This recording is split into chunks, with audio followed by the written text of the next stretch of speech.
Assalamualaikum warahmatullahi wabarakatuh. Perkenalkan, nama saya Trividia Rahmadani dengan NIM 2101649. Pada kesempatan kali ini, saya akan mempresentasikan materi psikolinguistik tentang gangguan berbahasa. Pada subbahasan pada materi kita pada hari ini, yaitu yang pertama tentang gangguan keterampilan menyimak, yang kedua, gangguan keterampilan berbicara, dan yang ketiga, keterampilan membaca, dan yang terakhir, gangguan keterampilan menulis. Untuk yang pertama, yaitu gangguan keterampilan menyimak, yaitu berupa gangguan dalam pemahaman kosakata, pola kalimat, dan lain-lain. Adapun faktornya, yang pertama, faktor internal. Faktor ini berupa masalah pendengaran, minat pribadi, bahkan dari motivasi. Yang kedua, faktor eksternal, yaitu berupa media pembelajaran, metode pembelajaran, tempat, dan lain-lain. Upaya yang bisa dilakukan untuk menghambat menyimak ini adalah yang satu, menyatukan pikiran, yang kedua, merangkum, mempertimbangkan fakta dan menyimak uraian, serta memposisikan hal-hal apa saja yang penting. Dalam gangguan keterampilan menyimak, tadi juga dijelaskan ada gangguan pendengaran. Kita akan membahas tentang gangguan pendengaran. Pada gangguan pendengaran, yaitu bisa kita lihat bahwasanya ada gangguan ini disebabkan parsial maupun total, yang mana ada jenisnya. Yang satu, gangguan pendengaran konduktif, yaitu disebabkan oleh suatu penyakit yang mengganggu fungsi telinga bagian luar dan bagian tengah, sehingga penyandangnya perlu menggunakan alat bantu pendengaran. Yang kedua, gangguan pendengaran akibat hilangnya sensor syaraf karena kerusakan sel sensorik di dalam telinga yang berfungsi menghantarkan pesan atau rangsangan suara. Penyandangnya mengalami kendala merespon suara apapun itu, meskipun menggunakan alat bantu pendengaran.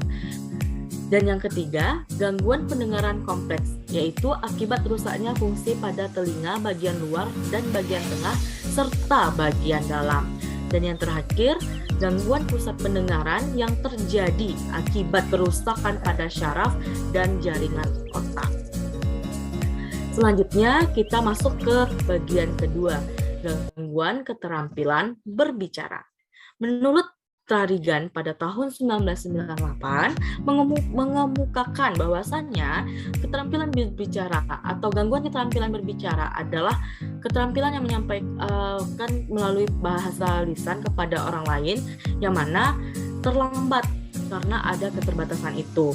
Adapun faktor-faktornya, gangguan ini disebabkan oleh yang pertama, masalah artikulasi, gangguan bersuara, masalah kefasihan, afasia yang disebabkan ketidaksempurnaan perkembangan otak, keterlambatan berbicara yang dapat dipicu faktor lingkungan, dan gangguan yang berikutnya adalah gangguan keterampilan berbicara yang dikelompokkan menjadi dua kategori, yaitu adanya berimplikasi pada gangguan organik, yang kedua gangguan yang berimplikasi pada gangguan psikogenik. Gangguan akibat multifaktoral pun disebabkan akan menyebabkan gangguan berbicara. Yang pertama, adanya berbicara serampangan, yaitu berbicara dengan cepat sekali dengan artikulasi yang sukar dipahami. Dan yang kedua, berbicara propulsive, yang mana umumnya terdapat pada penderita penyakit Parkinson atau kerusakan pada otak yang menyebabkan otot menjadi gemetar, kaku, dan lemah. Biasanya penderita akan bermasalah dalam melakukan gerakan-gerakan. Kemudian yang ketiga, berbicara mutis, yaitu tidak berbicara sama sekali. Sebagian dari penderita ini mungkin masih dianggap membisu, yaitu memang sengaja tidak mau bicara. Atau mutisme ini tidak hanya dapat berkomunikasi secara verbal saja, namun juga tidak dapat berkomunikasi secara visual maupun isyarat, seperti gerak-gerik lainnya. Baik, berikutnya. Pada gangguan psikogenik terdapat 4, yaitu berbicara manja, berbicara kemayu, berbicara gagap, berbicara latah yang sudah dijelaskan pada materi pertemuan kemarin. Selanjutnya, gangguan berbicara ini disebabkan oleh apa sih? Yang satu, akibat hambatan pendengaran. Karena kalau kita tidak bisa mendengar, tentu saja kita tidak bisa berbicara kepada orang lain dengan fasih. Yang kedua, hambatan perkembangan pada otak yang menguasai kemampuan oral motor. Ini disebabkan karena otak akan menstimulus rangsangan apa yang akan kita bicarakan. Ketika ada hambatan, maka kita akan terganggu dalam bicara, akan lambat. Yang ketiga, masalah keturunan. Masalah keturunan ini tergantung genetik, seperti itu. Yang keempat, masalah pembelajaran dan komunikasi dengan orang tua. Kita tahu bahwasanya orang tua adalah tempat pendidikan yang pertama ya, sehingga berbicara seorang anak pun dapat dipengaruhi oleh pembelajaran dan komunikasi oleh orang tuanya. Yang kelima, faktor televisi. Dan yang keenam, faktor keterbatasan kemampuan kognitif. Yang ketujuh, gangguan pervasif atau gangguan yang disebabkan oleh pusat saraf. Untuk selanjutnya, kita akan membahas gangguan keterampilan membaca. Menurut Tarigan pada 2008 mengemukakan bahwa membaca merupakan suatu metode yang digunakan untuk berkomunikasi dengan diri kita sendiri dan orang lain, yaitu dengan mengomunikasikan makna yang terkandung atau tersirat pada lambang-lambang yang tertulis. Nah, ketika kita ada gangguannya, pasti ada penyebabnya dong. Ya, yang pertama itu faktor intelektual yang mencakup tingkat kecerdasan anak. Setiap anak itu mempunyai tingkat kecerdasan yang berbeda-beda, sehingga keterampilan membacanya pun juga berbeda. Yang kedua, faktor lingkungan, yang mana faktor lingkungan akan mempengaruhi anak ini untuk terampil dalam membaca.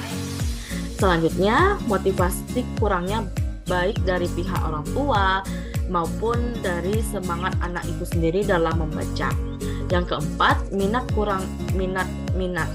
Ya ini kurangnya minat dalam membaca bagi anak menyebabkan tingkat kesulitan anak dalam membaca itu pun sulit tercapai begitu. Ketika anak tidak minat, tentu bagaimana mereka akan membaca. Yang kelima, hambatan pada fungsi otak, dan yang keenam, hambatan pada indera penglihatan. Yang terakhir, yaitu gangguan keterampilan menulis.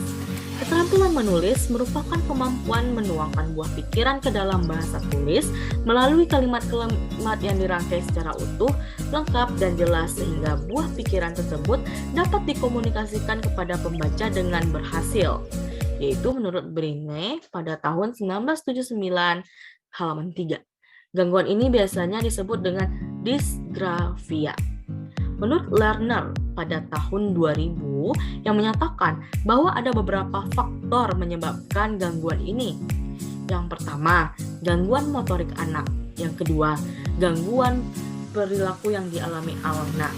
Yang ketiga, gangguan persepsi pada anak. Yang keempat, gangguan memori. Yang kelima, gangguan tangan pada anak. Yang keenam, gangguan anak pada saat memahami instruksi. Dan yang terakhir, gangguan kemampuan melaksanakan crossmoda. Baiklah, sekian presentasi dari saya. Salah kata mohon dimaafkan. Wabillahi taufiq wal hidayah. Assalamualaikum warahmatullahi wabarakatuh.